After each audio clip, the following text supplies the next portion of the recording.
প্রাণীবিদ্যা honours চতুর্থ বর্ষের সুপ্রিয় শিক্ষার্থীবৃন্দ, আশা করি তোমরা যে যেখানে আছো ভালো আছো, সুস্থ আছো। আজ তোমাদের সামনে আমি অনলাইন ক্লাসে হাজির হয়েছি মোহাম্মদ সাহেবুল আলম, সহকারী অধ্যাপক প্রাণীবিদ্যা বিভাগ, বৃন্দাবন সরকারি কলেজ। তোমাদের সাথে আজকে আমার আলোচ্য বিষয় ব্যবহারিক ও মৌখিক প্রাণীবিদ্যা। শুরু করছি আজকের আলোচনা। শুরুতে জেনে নেই, লক্ষ্য করো, মার্কস ডিস্ট্রিবিউশন অর্থাৎ ব্যবহারিক এবং মৌখিক পরীক্ষায় নাম্বার কত। প্রথমেই ব্যবহারিক অর্থাৎ প্র্যাকটিক্যাল পেপার কোড 243116। এই ব্যবহারিক পরীক্ষায় মোট নাম্বার 100। আরেকটি কোড ভাইবা, যার পেপার কোড 243118, তার পূর্ণ নাম্বার 100। অর্থাৎ তোমাদের ব্যবহারিক ও মৌখিক পরীক্ষায় মোট নাম্বার 100+100, 200 নম্বরের পরীক্ষা অবতীর্ণ হতে হবে। প্রথমে শুরু করছি ব্যবহারিক 100 নাম্বার এর জন্য আমাদের কি কি করণীয়। লক্ষ্য করো, প্রথমে আমরা জেনে নেই ব্যবহারিক পরীক্ষার মার্কস ডিস্ট্রিবিউশন 100 কীভাবে হয়েছে সেই বিষয়ে একটি চিত্র তুলে ধরছি। লক্ষ্য করো, প্রথমে বায়ো স্ট্যাটিস্টিক্স অর্থাৎ জীব পরিসংখ্যানের উপরে 10 নাম্বার, অ্যান্টোমোলজি, ইকোনমি, জুলজি তাতে আছে 10, microbiology 10, প্যারাসাইটোলজিতে 10, entomology 10, fisheries 10, wild life 10,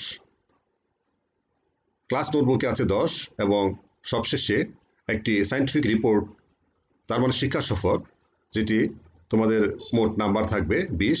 এই মোট 100 নম্বরের ব্যবহারিক পরীক্ষা। প্রথমে দেখে নিই বায়োস্ট্যাটিস্টিক্সে কী থাকে। লক্ষ্য করো, বায়োস্ট্যাটিস্টিক্সের পূর্ণ 10 নম্বর, তাতে বলা আছে data collection 3, analysis 5, decision and comments 2। তোমরা বায়োস্ট্যাটিস্টিক্স যেটি থিওরিতে ছিল সেটি সম্বন্ধে তোমাদের ধারণা আছে, যেখানে স্ট্যান্ডার্ড ডিভিয়েশন, টি টেস্ট, কাইবর্গ পরীক্ষা, তারপর কোরিলেশন বা ওই যে সহসম্পর্ক, এই বিষয়গুলো সম্বন্ধে তোমাদের ধারণা আছে। কিন্তু ব্যবহারিকের ক্ষেত্রে এটিতে করণীয় কি? তাহলে ওই যে থিওরি এবং প্র্যাকটিক্যালের মধ্যে পার্থক্যটা কোথায়? পার্থক্য হচ্ছে এই যে ওখানে কিন্তু একটি সমস্যা দেওয়া থাকতো সুস্পষ্টভাবে, সেই সমস্যাটি সমাধান করাই ছিল তোমার কাজ, যেটা থিওরিতে। প্র্যাকটিক্যালের নিয়ম হচ্ছে যে তোমাকে ডাটা কালেকশন করতে হবে, অর্থাৎ প্রাইমারি ডাটা। তোমাকে ধরো কিছু মাছ দেওয়া হলো, তার দৈর্ঘ্য এবং তার যে ওজন, তার মধ্যে মানে সম্পর্ক আছে কিনা এটা যাচাই করতে বলা হলো। অথবা এমন যদি হয় যে শিক্ষার্থী যারা আছো, পরীক্ষার্থী যারা আছো, তাদের উচ্চতার সাথে তাদের যে ওজন তার সম্পর্কটা কীরকম, অথবা বয়সের সাথে তাদের যে উচ্চতা তার রিলেশনটা কীরকম, এরকম ডাটা সংগ্রহ করে তার উপর ভিত্তি করে তোমাকে স্ট্যান্ডার্ড ডিভিয়েশন, টি টেস্ট, স্কয়ার টেস্ট এবং কোরিলেশন এই কাজগুলো করতে হবে। তাহলে নিশ্চয়ই বুঝতে পারছো যে থিওরি যে বায়োস্ট্যাটিস্টিক্স এবং ব্যবহারিক বায়োস্ট্যাটিস্টিক্স এক নয়। তো আমরা যেটা করে থাকি সাধারণত, এটা একটু লক্ষণীয় বিষয় হচ্ছে যে আমরা যখন তোমাদেরকে করাবো, যখন ট্রায়াল ক্লাস করাবো, তখন কিন্তু প্রাইমারি ডাটা দিয়ে করানোর চেষ্টা করব। তবে পরীক্ষার সময় এই প্রাইমারি ডাটা দিয়ে পরীক্ষা নেওয়াটা খুবই কষ্টসাধ্য হয়ে পড়ে, যার নমুনা হিসাবে 1টি বা 2টি ডাটা নেওয়ার ব্যবস্থা আমরা করে থাকি। তার মানে হচ্ছে তোমার ডাটা নেওয়ার যে প্রক্রিয়াটা তোমাকে জানতে হবে, শিখতে হবে। তাহলে এই থিওরি বায়োস্ট্যাটিস্টিক্স এবং ব্যবহারিকের যে বায়োস্ট্যাটিস্টিক্সের পার্থক্যটি তোমাদের কাছে স্পষ্ট হয়ে উঠবে। লক্ষ্য করো, পরের যে বিষয় সেটা হচ্ছে ইকোনমিক জুলজি। সেখানে দুটো ক্যাটাগরিতে সেই প্রাণীগুলো থাকবে, তার মধ্যে হার্মফুল থাকবে 3টি এবং যেটি ওই যে ক্ষতিকর প্রাণী 10টির মধ্যে 3টি, আর উপকারীদের মধ্যে থাকবে 8টির মধ্যে 3টি। অর্থাৎ মোট 3 আর 2 মোট 5টি নমুনা থাকবে। নমুনার মধ্যে নাম্বার থাকবে প্রতিটা 2 করে, মোট 10 নাম্বার। লক্ষ্য করো, এই যে প্রতিটাতে যে 2 নাম্বার থাকবে তার মার্কস ডিস্ট্রিবিউশন কীরকম। প্রথম হচ্ছে শনাক্তকরণের জন্য হচ্ছে হাফ নাম্বার, ক্লাসিফিকেশনের জন্য হাফ নাম্বার, তার ক্যারেক্টার্সের জন্য হচ্ছে হাফ নাম্বার, এবং ইকোনমিক কমার্স অর্থাৎ এটা সেটি মানে অর্থনৈতিক গুরুত্বটা কি, সেটা কি হার্মফুল, যদি হার্মফুল হয় কীভাবে হার্মফুল, আর যদি সেটা উপকারী হয়ে থাকে তাহলে কী হিসাবে উপকারী, সেই উপকারের বিষয়টি সুস্পষ্টভাবে উল্লেখ করতে হবে। লক্ষ্য করো, এই হার্মফুলের মধ্যে যে তালিকাটি আমরা তোমাদের জন্য তৈরি করেছি তার মধ্যে আছে যে মাজরা পোকা বা স্কিরপোফ্যাগা, ইনসার্টোলাস, তা পামরি পোকা, ডিসক্লাডিসপা, আর্মেজেরা। এই লক্ষ্য করো, এই প্রথম দুটি যে নাম মাজরা পোকা, পামরি পোকা, এটা তোমাদের প্র্যাকটিক্যাল বইয়ে হয়তো তার যে জেনারিক নেমটি ভিন্ন রকম আছে, সেটা পুরনো একটা নাম আছে, সেই পুরনো নামটার পরিবর্তে নতুন নামটি তোমরা ব্যবহার করবে, সেটা আমরা আশা করি। তারপরে দেখা যাচ্ছে লাল বিটল অর্থাৎ ট্রাইবোলিয়াম ক্যাস্টেনিয়াম, তারপর সিটোফিলাস অরাইজি অর্থাৎ চাউলের উইভিল, এগুলো হচ্ছে হার্মফুল। এছাড়া আছে, দেখো লক্ষ্য করো, স্পিলোসোমা অবলিকা, পাটের বিছা পোকা, ক্যালোসোব্রাঙ্কাস চাইনেন্সিস অর্থাৎ সিমের উইবিল, পেরিপ্ল্যান্টা আমেরিকানা তোমরা সবাই চিনো, তেলাপোকা এবং টেনিয়াসোলিয়াম হচ্ছে ফিতাকৃমি, অ্যানোফিলিস ম্যাকুলেটাস অ্যানোফিলিস মশা, হিরোডো মেডিসিনালিস অর্থাৎ যোগ। এই প্রাণীগুলো মোট 10টি, তার মধ্যে থেকে বাছাই করে আমরা পরীক্ষার সময় 3টি দেওয়া থাকবে, সে 3টি তোমাকে কি করতে হবে, তার শনাক্তকরণ, শ্রেণীবিন্যাস, বৈশিষ্ট্য এবং অর্থনৈতিক গুরুত্ব লিখতে হবে। তো আমরা এই প্রাণীগুলো এক নজরে দেখে নিচ্ছি। এক নজরে লক্ষ্য করো, এই প্রথম যে প্রাণীটি সেটি হচ্ছে যে মাজরা পোকা, লক্ষ্য করো, স্কিপোফেগাস ইনসার্টোলাস। আর তারপর এটা হচ্ছে পামরি পোকা, লক্ষ্য করো। আর এটা হচ্ছে সিটোফিলাস অরাইজি। তোমরা নিশ্চয়ই এই মানে চালের মধ্যে, যে পুরনো চালের মধ্যে এরকম হাতি সুরের মতো গঠন বিশিষ্ট এক ধরনের মানে বিটল দেখতে পাও। তো এইগুলোকে বলা হচ্ছে যে সিটোফিলাস। আর রাইবোলিয়াম, আর এটা আছে যে মাথাটা কি ওই মানে রাউন্ডেড, সুচালু নয়, এরকম এক ধরনের লাল ধরনের পোকা দেখতে পাওয়া যায় সেইগুলো। তো এগুলো সবই হচ্ছে ক্ষতি করে, এগুলো মানে আমাদের গুদামজাত খাদ্যের ক্ষতি করে। আর এগুলো হচ্ছে সরাসরি ফসলের মাঠে ক্ষতি সাধন করে, যেটা ওই যে মাজরা পোকা এবং পামরি পোকা। আর এরা গুদামজাত যে খাদ্য তাদের ক্ষতি সাধন করে, সেই হিসাবে সেটা অর্থনৈতিক গুরুত্ব রয়েছে, অর্থাৎ তারা ক্ষতিকর প্রাণী। লক্ষ্য করো, এটা হচ্ছে বিছা পোকা। এটা মানে সেই বিছা পোকার কোথায় থাকে, পাট খেতে। পাট খেতে যে পাটের যে পাতা, তার পাতা খেয়ে নষ্ট করে। এটা হচ্ছে সিম, এখন তো সিমের সিজন, এই সিজন সে দেখবে যে তাদের যে ফুল বা পাতার মধ্যে এই ধরনের এক ধরনের বিটল দেখা যায়। সেই বিটলগুলি হচ্ছে সিম গাছের যে পোকা, ক্যালাস্ট্রোব্রাঙ্কাস চাইনেন্সিস। পেরিপ্ল্যান্টা আমরা খুবই পরিচিত একটা প্রাণী। আর এর সাথে এটা রয়েছে, এটা বলছে আমরা ফিতাকৃমি অর্থাৎ টেনিয়াসোলিয়াম। লক্ষ্য করো, এছাড়া আছে অ্যানোফিলিস। অ্যানোফিলিস এক ধরনের মশকি, যেটা আমাদের জন্য ক্ষতিকর। আর হিরোডো মেডিসিনালিস আমাদের এই মানে রক্ত শোষণের মাধ্যমে সেটা আমাদের ক্ষতি সাধন করে থাকে, এটা আমরা সবাই জানি। এবার আসি পরের যে বেনিফিশিয়াল, 2 আউট অফ 8। লক্ষ্য করো, আগে ছিল মানে যেটা উপকারী প্রাণী ছিল, উপকারী প্রাণীদের ক্ষতিকর প্রাণী ছিল মোট 10টি। 10টির মধ্যে পরীক্ষা থাকবে কয়টি, 3টি। তার মানে 10টার মধ্যে 10টায় তোমার শিখতে হবে, পরীক্ষায় যে কোনো 3টি তোমার পরীক্ষা থাকতে পারে। আর এইদিকে যে উপকারী প্রাণী যারা বা বেনিফিশিয়াল যে প্রাণীগুলো, তার মধ্যে 8টা প্রাণীর নমুনা প্রাণী তোমাদের শিখতে হবে, তার থেকে পরীক্ষা থাকবে 2টো। লক্ষ্য করো এখানে কি কি আছে, অ্যাপিস ইন্ডিকা অর্থাৎ মৌমাছি, ম্যান্টিস রেলিজিওসা অর্থাৎ এক ধরনের ম্যান্টিস, এক ধরনের ঘাস ফড়িং। তারপর স্পাইডার, আমরা সবাই জানি স্পাইডার মানে মাকড়সা, পাইরিস মানে প্রজাপতি, বোম্বিস মরি মানে রেশম পোকা, ড্রাগন ফ্লাই, লেডিবার্ড বিটল, পাইলাগ্লোবোসা। এগুলো সবই হচ্ছে উপকারী প্রাণী। ও সেই প্রাণীগুলোকে আমরা এক নজরে যদি দেখে নিই, লক্ষ্য করো, প্রথমে যে প্রাণীটি দেখতে পাচ্ছি আমরা এপিস ইন্ডিকা অর্থাৎ মৌমাছি, দ্বিতীয়টা হচ্ছে ম্যান্টিস রেলিজিওসা। রেলিজিওসা কেন বলা হচ্ছে, যে দেখো তার সামনে যে পা দুটো মনের জন্য মোনাজাতের মানে প্রার্থনার একটা ভঙ্গি করে আছে বলে কিন্তু রেলিজিওসা তার স্পেসিস নামটি এসেছে। তারা স্পাইডার, তোমরা জানো যে স্পাইডাররা বিভিন্ন ধরনের ক্ষতিকর পোকামাকড় ধ্বংস করে, তারা উপকার সাধন করে। আর এই যে পাইরিস মানে প্রজাপতিরা ফুলে ফুলে মধু সংগ্রহ আহরণ করে, যার ফলে কি হয়, পরাগায়ন ঘটে। এটা আমাদের আরেকটি উপকারী অত্যন্ত গুরুত্বপূর্ণ প্রাণী। লক্ষ্য করো পরের যে প্রাণীগুলো দেখো, বোম্বিস মরি মানে হচ্ছে রেশম চাষের কথা আমরা পড়েছি, সে রেশম পোকা। ড্রাগন ফ্লাই এরাও ক্ষতিকর পোকামাকড় নষ্ট করে, ড্রাগন ফ্লাই আমাদের জন্য উপকারী। লেডিবার্ড বিটল এরা ক্ষতিকর পোকামাকড় ধ্বংস করার মাধ্যমে উপকার সাধন করে। পাইলাস গ্লোবোসা একটা উপকারী প্রাণী। এটা আমাদের যে তাদের ভিতরে যে মাসেলগুলো আছে, সেই মাসেলগুলো বিভিন্ন ধরনের যে মানে আমাদের গৃহপালিত প্রাণীদের যারা হাঁসের খাদ্য হিসেবে ব্যবহার হয়, বা তাদের খোলক দিয়ে মানে তাদের ক্যালসিয়ামের চাহিদা পূরণ করা হয়। তো এরকম অনেক উপকারী কাজে তারা ব্যবহৃত হয়ে থাকে। তো এই হিসাবে এই 8টি হচ্ছে উপকারী প্রাণী। আমরা এই উপকারী প্রাণীগুলো সম্পর্কে বিস্তারিত জানবো এবং শিখবো। লক্ষ্য করো 3 নম্বর যে বিষয়টি আছে মাইক্রোবায়োলজি, অর্থাৎ মানে অণুজীব বিজ্ঞানের যে তোমাদের যে সিলেবাসের অংশটা ছিল, তার অংশ থেকে এই প্র্যাকটিক্যালটি আনা হয়েছে। এখানে দুটো মানে অংশ দেখো, একটা এ পার্ট, একটা বি পার্ট। এই পার্টে কি আছে, এ পার্টে বলা হচ্ছে যে identification of bacteria from the supplied card. অর্থাৎ এখানে তোমাদের কিন্তু প্র্যাকটিক্যালে যে পানি, তারপরে আরো মানে দই বা আরো কিছু সোর্সের কথা বলা আছে। আমরা পরীক্ষার সময় দুটো সহজ যে উপায়, একটা হচ্ছে দই থেকে ব্যাকটেরিয়া সংগ্রহ করা, সেটা বা ব্যাকটেরিয়া কালেক্ট করে সেটা দেখানো। আর আরেকটা হচ্ছে যে মিউকর, অর্থাৎ মানে যে ব্রেড বা পাউরুটি যখন পুরনো হয়ে যায়, বাইরে ফেলে রাখা হয়, তখন এক ধরনের কালো রঙের ছত্রাক জন্মায়, সেই ছত্রাককে বলা হচ্ছে মিউকর। এই দুটো কিন্তু পর্যায়ক্রমে থাকবে, অর্থাৎ এই মানে তোমাদের যে মানে অর্ধেক সংখ্যক স্টুডেন্টকে দেওয়া হবে যদি ব্যাকটেরিয়া মানে কালেকশন করার জন্য দই দেওয়া হয়, তাহলে বাকিদেরকে দেওয়া হবে মিউকর, অর্থাৎ তারা ছত্রাক। এক পক্ষ করবে ব্যাকটেরিয়া, আরেক পক্ষ করবে ছত্রাক। তো কোনটা তোমার ভাগে পড়বে তুমি নিশ্চয়ই জানো না, এটা লটারির মাধ্যমে নির্ধারণ করা হয়। সো তোমাকে দুটোই শিখতে হবে, তোমার ভাগে যেটা আসবে সেটাই তোমার পরীক্ষার সময় খাতায় লিখতে হবে। কাজটা কি? কাজটা হচ্ছে এই যে একে দেখো, যদি ব্যাকটেরিয়া হয় তাহলে স্লাইড ডিসপ্লে, অর্থাৎ তুমি স্লাইডে তুলবে জিনিসটাকে, স্লাইডে সাজাবে, সাজানোর পরে সেটাকে রঞ্জিতকরণ বা অন্যান্য যে ফর্মালিটিসগুলো আসে সেগুলো করে তারপর এটা দেখাবে। এই কাজের জন্য বরাদ্দ আছে 3 নাম্বার। আর এটার উপর একটা রিপোর্ট তৈরি করতে হবে, এটা তোমাদের প্র্যাকটিক্যাল বইয়ের মধ্যে এই রিপোর্টটাকে তৈরি করতে লেখা আছে, সেই অনুযায়ী তোমরা সেটা লিখবে, তার জন্য নাম্বার বরাদ্দ আছে 7। একইভাবে মিউকরের ক্ষেত্রে কিন্তু তার কাজের যে ধরনটা একটু ভিন্ন। বলা হচ্ছে যে স্লাইড ডিসপ্লের জন্য নাম্বার বরাদ্দ আছে 2, আর লেবেল ডায়াগ্রাম, অর্থাৎ এটা চিহ্নচিত্র আঁকতে হবে, যেটা আগের যে ব্যাকটেরিয়ার বেলা চিহ্নচিত্রের কথা উল্লেখ ছিল না। তার মানে চিহ্নচিত্র আঁকতে হবে, তার জন্য নম্বর বরাদ্দ আছে 2।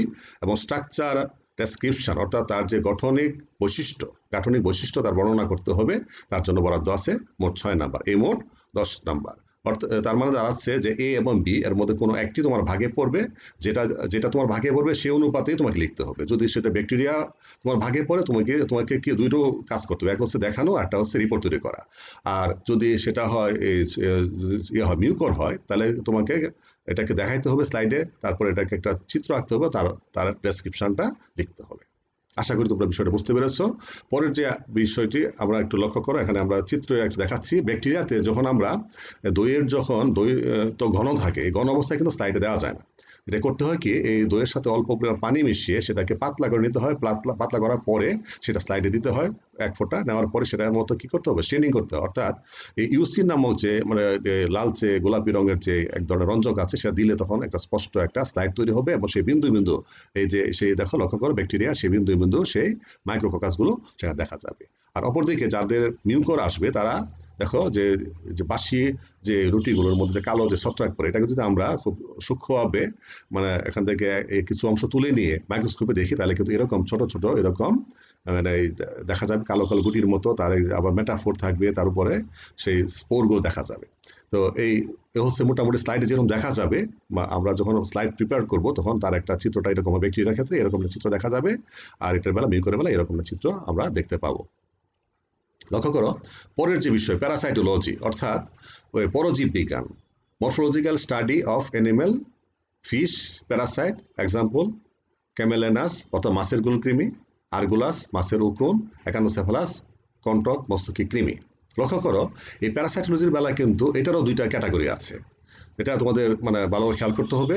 একটা ক্যাটাগরি হচ্ছে যে এই প্যারাসাইট মানে যেটা সাপ্লাইট, এই ক্যাটাগরি যারা, এই ক্যাটাগরি হচ্ছে সাপ্লাইট, অর্থাৎ তোমাকে একটা ওই প্যারাসাইট এটা স্লাইড আকারেই হোক বা মিউজিয়াম স্পেসিমেন আকারেই হোক, সেটা তোমাকে সরবরাহ করা হবে। তুমি তার উপরে কি করবে, সেখানে যে তার মরফোলজিক্যাল স্টাডি, অর্থাৎ তার যে অঙ্গসংস্থানিক বৈশিষ্ট্য বর্ণনা করবে, তার একটা চিত্র অঙ্কন করবে, তারপরে তার আইডেন্টিফিকেশন, তারপর তার ক্লাসিফিকেশন। অর্থাৎ তার যে অঙ্গসংস্থানিক বর্ণনার জন্য 4 নাম্বার, এবং তার চিত্রের জন্য হচ্ছে 3 নাম্বার, শনাক্তকরণের জন্য 1 নাম্বার, এবং শ্রেণীবিন্যাসের জন্য 2 নাম্বার বরাদ্দ আছে, মোট 10 নাম্বার।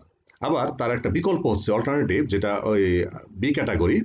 আচ্ছা, এখানে আমরা যেটা যে 3টা এই পরজীবীর কথা বলছিলাম, এই ক্যাটাগরির ক্ষেত্রে এই ক্যামেলেনাস, অর্থাৎ দেখো এই যে মাছের তার এই যে বায়ুপথ দিয়ে বাইরে কিন্তু কতগুলো কৃমির মতো অংশ বেরিয়ে আছে, সেই কৃমিগুলোকে বলা হচ্ছে ক্যামেলেনাস। আর এটা হচ্ছে আরগোলাস, এগুলো কিন্তু অ্যাক্টোপ্যারাসাইট, এক ধরনের উকুন, মাছের উকুন বলা হয় এদেরকে আরগোলাস। তাদের ফুলকা বা কানকোয়ার কাছে উপরে এইভাবে গায়ে লেগে থাকে, এই ধরনের এক ধরনের প্যারাসাইট। আর এটা হচ্ছে একানোসেফালা, এটা কিন্তু এন্ডোপ্যারাসাইট, অর্থাৎ মাছের যে পরিপাক নালী আছে, অন্ত্র আছে, তার ভিতরে কিন্তু সেই প্যারাসাইটটা থাকে, এবং তাকে বলা হচ্ছে কন্টক মস্তকি। অর্থাৎ দেখো মস্তক অঞ্চলে তার একটা যে গুটিকার মতো একটা প্রবোসিস আছে, প্রবোসিসের কাঁটাযুক্ত, এই জন্য এতে বলা হয় কন্টক মস্তকি কৃমি।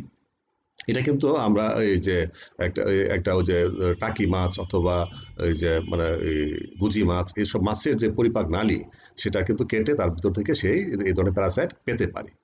তো এই প্যারাসাইটগুলো সরাসরি সাপ্লাই করা হবে, তোমরা শুধু সেই অনুযায়ী বর্ণনা দেবে। এটা একটা ক্যাটাগরি। আরেকটা ক্যাটাগরির কথা যেটা বলা হচ্ছে, লক্ষ্য করো বি ক্যাটাগরি। এখানে কিন্তু মানে সাপ্লাইড মানে বলতে কি একদম রেডিমেড তোমার যে স্লাইড সেটা দেওয়া হবে না। তোমার কি করা হবে, তুমি যেখান থেকে পেতে পারো, যে সোর্স থেকে পেতে পারো সেই জিনিসটা দেওয়া হবে, তুমি সেই সোর্স থেকে সেটাকে নিয়ে তারপরে একটা স্লাইডে সাজাবে।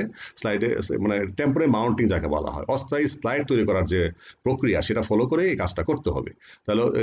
তাহলে দেখো, লক্ষ্য করে আগেরটা ছিল কি, পূর্ণাঙ্গ স্লাইড তৈরি করা আছে, রেডিমেড আছে, তুমি শুধু বর্ণনা দিবা। আর এখানে কি, স্লাইডটা তোমাকে নিজে তৈরি করতে হবে। তার দুটোর মধ্যে পার্থক্য কোথায় দাঁড়ালো? পার্থক্য হচ্ছে ওখানে কিন্তু তোমার যে এই অঙ্গসংশ্লেষের বৈশিষ্ট্য লেখা লাগতো, তার জন্য বরাদ্দ নাম্বার ছিল কত, 4। আর এক্ষেত্রে তুমি যেহেতু মাউন্টিং করবে, স্লাইডটা তৈরি করবে, স্লাইডের জন্য অঙ্গসংশ্লেষের বৈশিষ্ট্য যে নাম্বার 4 ছিল, সেই নাম্বারটা এটার বিকল্প হিসাবে মাউন্টিং অর্থাৎ স্লাইড তৈরি করার জন্য 4 নাম্বার বরাদ্দ আছে। তার মানে বি ক্যাটাগরিতে যারা এই প্যারাসাইটটিকে স্লাইড করবে তাদের ক্ষেত্রে কিন্তু ওই সেই প্যারাসাইটের অঙ্গসংশ্লেষের বৈশিষ্ট্য লিখতে হবে না, মাউন্টিংয়ের জন্য সেই নাম্বারটা পেয়ে যাবে। শুধু তার কি করতে হবে, তার চিহ্নিত চিত্র অঙ্কন করতে হবে, তার আইডেন্টিফিকেশন করতে হবে, তার ক্লাসিফিকেশন লিখতে হবে। তাহলে পার্থক্য কি দেখলাম আমরা, যে এই ক্যাটাগরিতে যারা থাকবে তাদের ক্ষেত্রে এই প্যারাসাইটের কি করতে হবে, অঙ্গসংশ্লেষণের বৈশিষ্ট্য লিখতে হবে।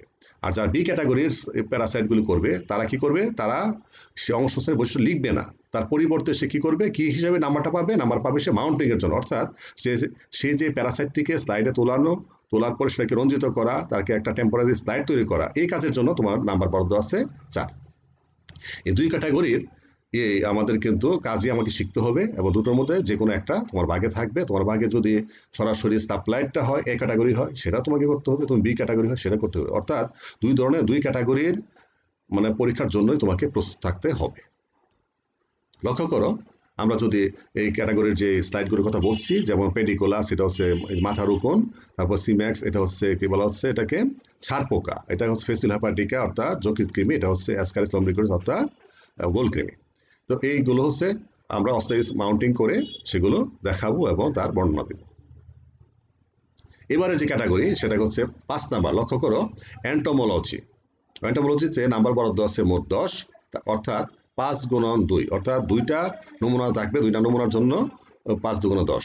এখানে এই নাম্বার বরাদ্দ কীভাবে আছে, মাউন্টিংয়ের জন্য। অর্থাৎ মাউন্টিং মানে কি, মাউন্টিং মানে আমি আবারও বলছি, মাউন্টিং আগেও বলেছি যে মাউন্টিং মানে হচ্ছে তুমি যে অস্থায়ী স্লাইড তৈরি করবে, এই নমুনাটাকে স্লাইডে তুলবে, স্লাইডে রঞ্জিত করবে, তাকে একটু মানে একটু গ্লিসারিন দিয়ে রাখবে যেন একটু শুকায় না যায়, এই যে প্রসেসটা করা, বা কভার স্লিপে ঢেকে দিবে, এই কাজটাকে বলা হচ্ছে it's call mounting, temporary mounting. এই মাউন্টিংয়ের জন্য বরাদ্দ আছে 2 নাম্বার। লেভেল ডায়াগ্রাম অর্থাৎ চিহ্নিত চিত্রের জন্য নাম্বার বরাদ্দ আছে 3, আইডেন্টিফিকেশনের জন্য 1, অর্থাৎ প্রতিটাতে 5 নাম্বার করে। তাহলে এরকম করতে হবে কয়টা, 2টো। হ্যাঁ, লক্ষ্য করো এই হোল মাউন্টের মধ্যে কি কি আছে তালিকাতে দেখো, ড্রসোফিলা মেলানোগ্যাস্টার অর্থাৎ ফলের মাছি, কিউলেক্স পাইপেন্স কিউলেক্স মশা, পেডিকুলা সিমোনাস মানুষের উকুন, সিটোফিলাস অরাইচি চাউলের উইবিল পোকা, কেলো ব্রাঙ্কাস চাইনেন্সিস সিমের উইবিল পোকা, এনএসিস্টেমা ক্যালান্ড্রাস। এই যে এগুলো, তো এই যে নামগুলো দিয়েছি এগুলো কিন্তু ফিক্স না আসলে, মানে যে ল্যাবরেটরিতে অর্থাৎ যে শিক্ষা প্রতিষ্ঠান সেই মানে ওই অ্যান্টোমোলজির এই মাউন্টিংয়ের জন্য যেটা নির্ধারণ করবো সেটাই কিন্তু আমরা এই কয়টা নির্ধারণ করেছি আমাদের স্টুডেন্টের জন্য। প্রয়োজনে তোমাদের এই সিলেবাসের অংশ হিসাবে এবার যেটা করেছি এমন হতে পারে হয়তো আগামী যে ব্যাচের যারা তাদের বেলা হয়তো চেঞ্জ হয়ে যাবে, এটা কিন্তু স্থায়ী না। তার মানে এটা মানে পরিবর্তনযোগ্য, ওই শর্ত সাপেক্ষে অ্যান্টোমোলজির যে শর্ত দেওয়া আছে, মানে কোন ধরনের প্রাণী সেখানে দেওয়া যাবে সেই শর্ত পূরণ সাপেক্ষে এগুলো পরিবর্তনযোগ্য। তো আর তোমাদের জন্য আমরা এই কয়টা প্রাণী নির্ধারণ করেছি। এবার আমরা একটা দেখে নিই সেই প্রাণীগুলো। প্রথমে দেখো এই ড্রসোফিলা অর্থাৎ ফলের মাছি। তোমরা নিশ্চয়ই এই লেবু জাতীয় যে ফলগুলো আছে তার মধ্যে এক ধরনের ছোট ছোট গুড়ি গুড়ি মাছি, খুব ছোট আকারের কিন্তু ক্ষুদ্র আকারে যে মাছি দেখতে পাও সেই মাছিগুলোকে বলা হয় ড্রসোফিলা। এবং ড্রসোফিলা মেলানোগ্যাস্টার এটা এই ক্যাটাগরিতে একটা প্রাণী। কিউলেক্স পাইপেস এক ধরনের মশকি, এটা হচ্ছে পেডিকুলাস সিউমিনাস অর্থাৎ তারপরে বলা হয় সিটোফিলাস অরাইচি অর্থাৎ এই যে চাউলের যে পোকাটি হাতিসুরের মতো। তারপর বলা হচ্ছে যে এটা হচ্ছে মানে সিমের যে পোকা, আর এটা হচ্ছে আরেক ধরনের বোলতা জাতীয় এক ধরনের প্রাণী। এই কয়টার মধ্যে থেকে তোমাদের পরীক্ষায় থাকবে 2টো, এই 2টোর এই যে নির্দেশনা মোতাবেক তোমাদের বর্ণনা দিতে হবে। এবার আমরা আসি পরের যে আইটেম, সেটা হচ্ছে বলা হচ্ছে ফিশারিজ। তোমাদের 4th ইয়ারে নিশ্চয়ই ফিশারিজ বা মৎস্যবিজ্ঞান একটি বিষয় ছিল, তারই অংশ হিসাবে প্র্যাকটিক্যালে তার একটা অংশ রয়েছে। এটারও 2টা ক্যাটাগরি রয়েছে। প্রথম ক্যাটাগরি হচ্ছে প্লাঙ্কটন এবং benthic fauna, study of plankton and benthic fauna. অর্থাৎ তোমরা যেটা সেকেন্ড ইয়ার করছো এটা পরিচিত, এই প্র্যাকটিক্যালের মধ্যে এটা কিন্তু খুবই পরিচিত একটা প্র্যাকটিক্যাল। সেকেন্ড ইয়ারে তোমরা যেটা করেছো সেটারই রেপিটেশন, অর্থাৎ তোমাদেরকে কি করতে হবে, 3টি প্লাঙ্কটন এবং 1টি বেন্থোস কালেক্ট করতে হবে, সেটা আইডেন্টিফাই করতে হবে এবং ক্যারেক্টার্স লিখতে হবে। দেখো প্রথম আইডেন্টিফিকেশন, অর্থাৎ এটা কি মানে প্লাঙ্কটনটা কি, তারপর তার বৈশিষ্ট্য কি, তার জন্য 2 নাম্বার বরাদ্দ। এরকম মোট 3টি। আর বেন্থোসের বেলা হবে 2টো, দুইটা সেটা বেলা একই রকম। এটা কি বেন্থোসটার কি নাম এবং তার বৈশিষ্ট্য কি, তার জন্য 2 নাম্বার। 1 1 2 আইডেন্টিফিকেশনের জন্য 1 আর বৈশিষ্ট্যের জন্য 1, মোট 2 এরকম। তাহলে 3টি প্লাঙ্কটন এবং 2টো বেন্থোস মিলে হইলো মোট 5টি মাইক্রোফোনা। এই প্রাণ এই 5টির জন্য প্রতিটার জন্য 2 নাম্বার করে, মোট 10 নাম্বার। এটার একটা অল্টারনেটিভ আছে, একটা বিকল্প আছে। বিকল্পটা কি? Study of bones, fish bones. Fish বোনসের মধ্যে দেখো কি আছে: ক্লিথরাম, হাইওমেন্ডেবুলার, ইউরোহায়াল, ওপারকোলাম, প্রিওপারকোলাম, প্যারাস্পেনয়েড, ফার্স্ট ভার্টিব্রে, টাইপিক্যাল ভার্টিব্রে, এগুলো। এদের বেলা কিন্তু একই রকম আইডেন্টিফিকেশন এবং ক্যারেক্টার্স। যদি এটা অনেকটা স্পটিং এর মতো। দেখো দুটো পার্থক্য আছে। এই প্লাঙ্কটন এবং বেন্থোসের ক্ষেত্রে কিন্তু নির্ধারণ করা থাকবে না যে কোন প্লাঙ্কটন কোন বেন্থোস। এটা তোমাকে কি দেওয়া হবে? পানি দেওয়া হবে, কাদা দেওয়া হবে, ওখান থেকে তুমি সংগ্রহ করবে স্বাধীনভাবে। এটা মানে একজন থেকে আরেকজনটা ভিন্ন রকম হবে, এটাই স্বাভাবিক। কিন্তু এই বেন্থোসের বেলা, প্লাঙ্কটন বেন্থোসের বেলা যে সিস্টেমটা তুমি স্বাধীনভাবে করতেছো, সেটা কিন্তু স্টাডি অফ বোনসের বেলা সেরকম হচ্ছে না। স্টাডি অফ বোনসটা হচ্ছে অনেকটা স্পটিং এর মতো। স্পটিং মতো আমরা নির্ধারিত কিছু 5টা অস্থি দিব তোমাদেরকে পরীক্ষার সময়, তোমাকে সেই 5টাকেই করতে হবে, তার বাইরে তোমার চয়েস মতো করতে পারবা না। তাহলে প্লাঙ্কটন বেন্থোসের বেলা তুমি আর কিন্তু নিজস্ব চয়েস আছে, তুমি নিজে তুমি যেটা ভালো জানো সেটাই তুমি লিখবে, সেটাই তুমি দেখাবে। কিন্তু প্লাঙ্কটন বেন্থোসের বেলা কিন্তু সেটা তোমার কোনো চয়েসের সুযোগ নেই। তবে এই কয়টার ভিতর থেকে আমরা মোট 5টা দিব, এই 5টার মধ্যে তোমাদেরকে লিখতে হবে, তার আইডেন্টিফিকেশন করতে হবে এবং ক্যারেক্টার্স লিখতে হবে। এরপরে দেখো এটা এই যদি আমরা যদি ছবি আকারে দেখি, দেখো এটা হচ্ছে ক্লিথরাম, মাছের ক্লিথরাম, হাইওমেন্ডেবুলার, ইউরোহায়াল, ওপারকোলাম। তারপর দেখো এটা হচ্ছে প্রিওপারকোলাম, এটা প্যারাস্পেনয়েড। আর এগুলো হচ্ছে বিভিন্ন ধরনের কশরুকা। কশরুকা কি? কশরুকা হচ্ছে মেরুদণ্ডের একক, অর্থাৎ মাছ হচ্ছে মেরুদণ্ডী প্রাণী, মাছের যে মেরুদণ্ড আছে, মেরুদণ্ডের প্রতিটি একককে বলা হবে কশরুকা। সেই কশরুকাগুলো স্টাডি করতে হবে তোমাদেরকে, এবং সেগুলোর থেকে পরীক্ষায় মোট 5টা থাকবে। এই পাঁচটাই তোমাদেরকে শনাক্তকরণ করতে হবে এবং তার বৈশিষ্ট্য লিখতে হবে। এবার আসি সর্বশেষ প্র্যাকটিক্যাল। সর্বশেষ প্র্যাকটিক্যাল হচ্ছে ওয়াইল্ড লাইফ বায়োলজি। তোমাদের সিলেবাসে ছিল 4th ইয়ারে। এখান থেকে আমরা মানে যে জিনিস তোমাদের করতে দিব সেগুলো দেখো। বলা হচ্ছে যে মোট 2টো আইটেম তোমাকে দেওয়া হবে। এর মধ্যে কী কী থাকে? যেমন স্কেলস থাকতে পারে, ফিদার্স থাকতে পারে, ক্ল থাকতে পারে, নখ। এখান থেকে দেখো আইডেন্টিফিকেশনের জন্য হচ্ছে 1, চিহ্নচিত্রের জন্য 1 এবং রিপোর্ট রাইটিং এর জন্য হচ্ছে 3। এই মোট 5 নাম্বার একটাতে। তার মানে একটা যদি স্কেল দেওয়া হয়, আরেকটা হয়তো পালক দেওয়া হলো, একটা যদি পালক দেওয়া হয়, আরেকটা হয়তো ওই যে ক্ল বা ওই যে নখর দেওয়া হলো, এরকম দেওয়া হতে পারে। যে কোনো 2টো হবে তোমাদের।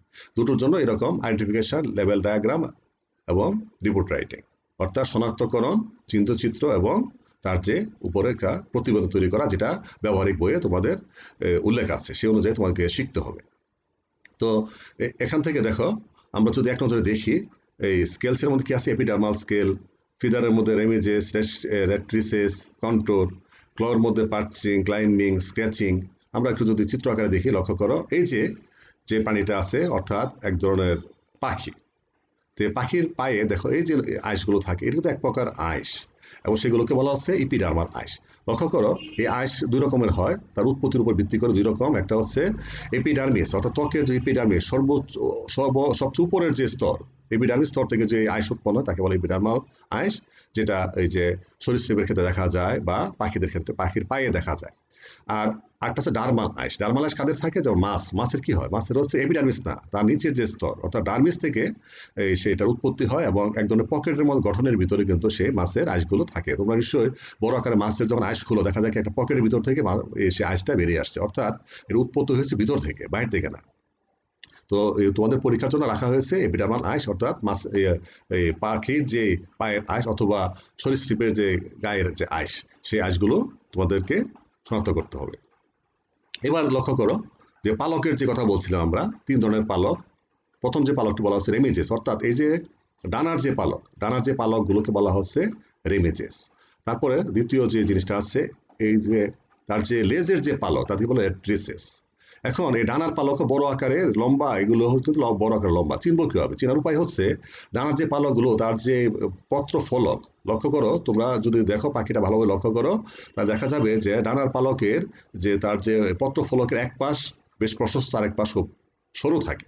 কিন্তু লেজের যে পালকগুলো সেগুলো লম্বা আকারে, তবে দুই পাশে প্রায় সমান থাকে। তো অর্থাৎ পত্রফলকের মানে উভয় পাশের মানে এই যে বিস্তৃতি প্রায় সমান।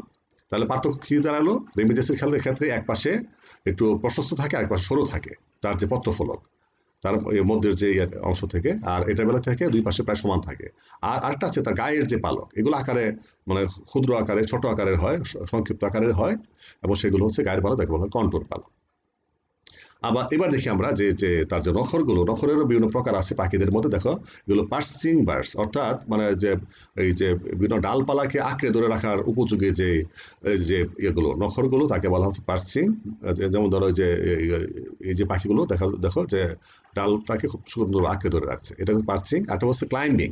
দেখো তোমরা নিশ্চয়ই সবাই জানো যে উডপেকার, অর্থাৎ এই যে কাঠঠোকরা দেখো যে কি করে গাছের ডাল মানে একদমই করতে পারে, যে ক্লাইম্ব করতে পারে, মানে গাছে চড়ার যে কৌশল, এটা অন্য পাখিরা কিন্তু করে না। চড়ুই পাখি কোনো গাছে এরকম চড়ে না, সোজা খাড়া গাছের উপরে উঠে যাচ্ছে লাফি লাফি। তো সে যে তার যে পায়ের যে গঠন, এটা বিশেষ ধরনের, এবং সেই গঠনটি বলা হচ্ছে ক্লাইম্বিং, অর্থাৎ কোনো গাছে চড়ার কাজে সেই এটি উপযুক্ত। আর স্ক্র্যাচিং, অর্থাৎ দেখো যে আমাদের যে বাড়িতে যে দেশি মুরগিগুলো পুষি আমরা, তারা কি করে মানে ময়লা আবর্জনার মধ্যে যে ইয়ে দিয়ে মানে পা দিয়ে কি হয়, মাটিটাকে আশ্রয় নিচ থেকে কি করে তার খাদ্য বের করে নিয়ে যায়, এগুলো scratching. It's call scratching type নখর বা ক্ল। এবার আমরা মোটামুটি শেষ পর্যায়ে চলে আসছি। এবারে যে আলোচ্য বিষয়টা হচ্ছে ক্লাস নোটবুক। খুবই গুরুত্বপূর্ণ, অত্যন্ত মনোযোগ সহকারে তোমাদের কথাগুলো শুনতে হবে। ক্লাস নোটবুক আমরা অনেকে অবহেলা করে থাকি, এটা মোটে অবহেলার বিষয় নয়। এটাকে শুধু 10 মার্কসের একটি নোটবুক মনে করার কোনো কারণ নেই। আমি মনে করি তোমাদের যেটা করা উচিত, এই ক্লাস নোটবুকটি অত্যন্ত যত্ন সহকারে সেটা করা উচিত, যেন এটা শুধু পরীক্ষা 10 নাম্বার পাওয়ার জন্য না হয়ে, এটার জন্য আমার পরীক্ষা রিভিশনের জন্য বা পড়ার জন্য একটা নোটের আকারে সেটা কাজে লাগে। তুমি যা ব্যবহারিক পরীক্ষার প্রস্তুতি নিয়েছো, যা পড়ানো হয়েছে, তা কিন্তু তুমি নোট খাতায় লিখবে। এখন তুমি পুরানো একটা খাতা যদি লিখো, সেই পুরোনো খাতাতে অনেক ভুলভ্রান্তি থাকে, সেই ভুলগুলো সংশোধন করার সাধ্য তোমার নেই। সেজন্য আমার সাজেশন হবে, আমার পরামর্শ হবে, তুমি অবশ্যই তোমার যে পুরোনো খাতার যে গেট আপ দেখার জন্য লিখতে পারো, খাতাটা কীভাবে লেখা, কৌশলটা কি, ছবিটা কীভাবে কোন জায়গায় সেট করতে হয়, বা তার বর্ণনাটা কোন জায়গায় লিখতে হয়, এটা তোমার দেখার জন্য। কিন্তু তার যে কন্টেন্টটা মানে তোমাকে অবশ্যই বই দেখে নিতে হবে। যেমন বই থেকে, এবং লেটেস্ট যে নামগুলো সেগুলো ব্যবহার করতে হবে, এবং নিখুঁত একটা নির্ভুল নোটবুক তৈরি করতে হবে। এটি দুটো বেনিফিট, এক হচ্ছে তোমার যে নোটবুক তার মানটা ভালো হবে, আর দ্বিতীয় হচ্ছে এই নোটবুকটা তুমি পরীক্ষার আগে তোমার পড়াগুলো রিভাইজ করার কাজে ব্যবহার করতে পারবে। তারপর 9 নম্বর যে বিষয়টি বলা আছে সেটা সায়েন্টিফিক রিপোর্ট। সায়েন্টিফিক রিপোর্টের বেলা তোমাদের যে সিলেবাস বলা আছে যে জুলজি বেসড ফার্ম অথবা গবেষণা সংস্থা, কোনো যদি তোমাদের যে হবিগঞ্জে যে ধরনের কোনো যদি গবেষণা সংস্থা থাকে জুলজি বেসড, যেমন মৎস্য গবেষণা কেন্দ্র থাকে বা এরকম গবেষণা কেন্দ্র থাকে সেরকম, অথবা ডেইরি ফার্ম, পোলট্রি ফার্ম, এই ধরনের কোনো ফার্ম ভিজিটিং, এই ভিজিটে কোনো একটা ফার্ম আমাদের কোনো একটা নির্দিষ্ট সময়ে ভিজিট করতে হবে, ভিজিট করে তার সাথে তথ্যপাত্র সংগ্রহ করে তারপর একটা সায়েন্টিফিক রিপোর্ট তৈরি করতে হবে, এবং সেই রিপোর্টে কিন্তু নাম্বার অনেক, অর্থাৎ এটার যথেষ্ট গুরুত্ব আছে, তাৎপর্য আছে। 20 মার্কসের একটি রিপোর্ট তৈরি করতে হবে, সেই রিপোর্টটি আমরা নিশ্চয়ই অত্যন্ত যত্ন সহকারে করব। সবশেষে যে বিষয়টি বলা হচ্ছে ভাইবা, সেই ভাইবাতে 100 নাম্বার, খুব সহজ কথা নয়, অনেক কঠিন একটা বিষয়, যে 100 নাম্বারের ভাইবা তোমাকে দিতে হবে। আর সিলেবাস কি? সিলেবাস হচ্ছে ফার্স্ট ইয়ার থেকে 4th ইয়ার পর্যন্ত তুমি যে পড়াশোনা করেছো তার মৌলিক জ্ঞান যাচাই করা হচ্ছে এই ভাইবার উদ্দেশ্য। অর্থাৎ তোমার সিলেবাস কিন্তু ফার্স্ট ইয়ার থেকে 4th ইয়ার পর্যন্ত, এটা মনে রাখতে হবে। তার মানে হচ্ছে ভাইবা নেওয়ার সময় তোমাকে আমরা যাচাই করার চেষ্টা করবো ফার্স্ট ইয়ার টু 4th ইয়ার পর্যন্ত তুমি সেই সিলেবাসের বিষয়গুলো সম্বন্ধে মৌলিক যে বেসিক যে নলেজ থাকা দরকার সেটা তোমার আছে কিনা। যদি সেটা আমরা দেখি যে তুমি সেটা অর্জন করতে পারো নাই, তখন আমরা কি করব, তোমার সেই আলোচনাটা কিন্তু আমরা 4th ইয়ারের মধ্যে কনসেন্ট্রেট করবো। অর্থাৎ তুমি যেহেতু গত 1 বছর পড়েছো, আগের বছর ভুলে গেছো, 4th ইয়ার, তার মানে তুমি কিন্তু একটু নিচের লেভেলে চলে আসলে, মানে মানের দিক থেকে, গুণগত দিক থেকে, ভাইবার গুণগত দিক থেকে। সেকেন্ড, তারপরে 4th ইয়ারের সিলেবাসের উপরে ভাইবা নেওয়া শুরু করলাম, দেখা গেলো এটাও তুমি খুব ভালো পারছো না, তাহলে তখন আমি কি করব, তোমাকে আমি ভাইবার প্রশ্ন করব প্র্যাকটিক্যালের উপর, যেটা তুমি এই অল্প কদিন আগে চর্চা করেছো। তার মানে ক্যাটাগরি 3টা হয়ে গেল। তুমি যদি ফার্স্ট ইয়ার টু 4th ইয়ার যে কোনো কোশ্চেনের জবাব দিতে পারো, তুমি হচ্ছে সবচেয়ে ভালো ভাইবা দিয়েছো। তুমি যদি first year, second year, third ইয়ারের পড়াগুলো মনে নাই কিন্তু 4th ইয়ার মনে আছে, তার মানে তুমি বি ক্যাটাগরি, হ্যাঁ, বি ক্যাটাগরির একজন ভাইবা দিলা। আর যদি সেটাও মনে না থাকে, শুধু প্র্যাকটিক্যাল মনে আছে, তাহলে মানে তৃতীয় ক্যাটাগরি। এখন তুমি কোন ক্যাটাগরির পরীক্ষার্থী হিসাবে সেই ভাইবা অ্যাপিয়ার করতে চাও, সেটা তোমাকে নির্ধারণ করতে হবে। তার মানে এই ভাইবার জন্য তোমাকে এখন থেকে প্রস্তুতি নিতে হবে, এবং সেই প্রস্তুতি নেওয়ার জন্য আমি যেটা তোমাদের সাজেস্ট করব, তোমাদের যে থিওরি পরীক্ষায় যে কুইজ কোশ্চেন থাকে 1 মার্কসের যে প্রশ্ন, এগুলো মূলত ভাইবার কোশ্চেন। তোমাদের ডেসক্রিপটিভ প্রশ্ন তো তোমাকে পরীক্ষা প্রশ্ন করা হবে না। তো আজ থেকে তোমরা সহজ মানে একটা উপায় হচ্ছে এখন থেকে পড়াশোনা শুরু করো, ভাইবার জন্য প্রস্তুতি শুরু করো।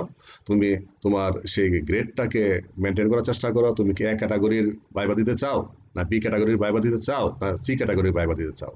তো আমি আবারও বলছি, A category means first year to fourth year. তুমি সব যে কোনো সিলেবাস যে কোনো জায়গা থেকে প্রশ্ন করে তুমি মোটামুটি জবাব দিতে পারো। ভাইবা তুমি সব উত্তর দিতে পারবো এটা কিন্তু আমরা কখনো আশা করি না। বেশিরভাগ উত্তর দিতে পারলেই কিন্তু আমরা সন্তুষ্ট থাকি। তো সেই জন্য তুমি এক ক্যাটাগরি যদি হও, অর্থাৎ first year to fourth year, total সিলেবাসটার সম্বন্ধে একটু মোটামুটি ধারণা আছে তোমার, যখন যে জাতীয় প্রশ্ন করে তুমি মোটামুটি জবাব দিতে পারো, এটা হলো এক ক্যাটাগরি।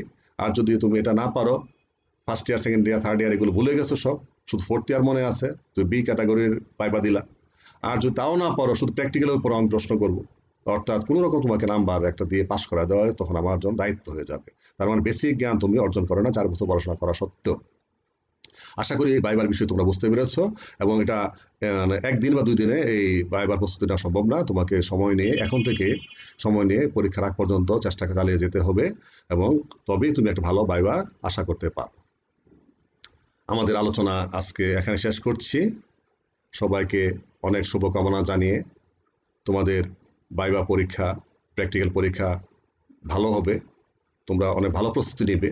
তোমাদের সাথে ক্লাসরুমে আমার দেখা হবে, তোমাদের ট্রায়াল ক্লাসে সবাইকে আমি পাবো, এই আশাবাদ ব্যক্ত করে আজকের মতো এই ভাইবা সম্পর্কিত ক্লাস, অনলাইন ক্লাস এখানে শেষ করছি। ধন্যবাদ সবাইকে।